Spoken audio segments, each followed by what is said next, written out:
हाय. तर आज आपण कोलेस्ट्रॉल कमी करण्यासाठी घरगुती औषध बनवणार आहोत. तर त्यासाठी आपल्याला लसूण निवडलेला, अद्रक, मध आणि ॲपल सायडर व्हिनेगर लागणार आहे. तर आजकाल सगळ्यांना कोलेस्ट्रॉलचे प्रॉब्लेम आहेत. तर हे असं एक औषध आहे आणि एका महिन्यात तुमचं कोलेस्ट्रॉल पूर्णपणे कमी होणार आहे. त्यासाठी आपल्याला लागणार आहे लसूण, अद्रक आणि ॲपल सायडर व्हिनेगर. तर मी लसणाचं पाणी काढलेलं आहे, तेवढंच अद्रकीचंही काढलेलं आहे. तर हे एक सुती कपड्याने गाळून घ्यायचं व्यवस्थित आणि ते दोन्हीही सेम क्वांटिटीत घ्यायचं. त्यानंतर ॲपल सायडर व्हिनेगरही मी सेम घेतलेलं आहे.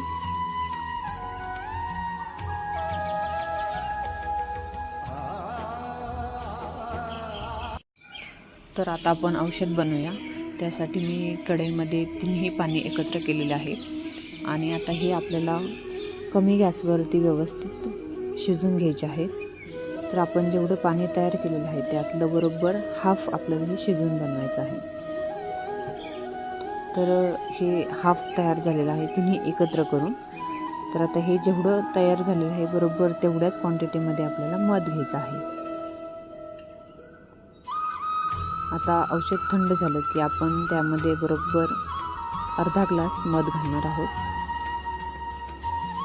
आणि दोन्ही एकत्र चांगलं मिक्स करून घेणार आहोत. तर हे सकाळी उठल्या उठल्या गरम पाण्यात घ्यायचे रोज. याने खूप कोलेस्ट्रॉल कमी होते. नक्की ट्राय करा. कोलेस्ट्रॉलसाठी एकदम घरगुती, एकदम रामबाण औषध आहे हे. त्यामुळे रोज सकाळी उठल्या उठल्या हे गरम पाण्यात 1 ते 2 स्पून घ्यायचे. बघू शकता तुम्ही कसं झालेलं आहे. खूप छान आहे आणि टेस्ट पण खूप छान येते. अशी खराब वगैरे ही टेस्ट लागत नाही. त्यामुळे तुम्ही नक्की ट्राय करा आणि चॅनलला नक्की सबस्क्राईब करा. सबस्क्राईब करायला विसरू नका.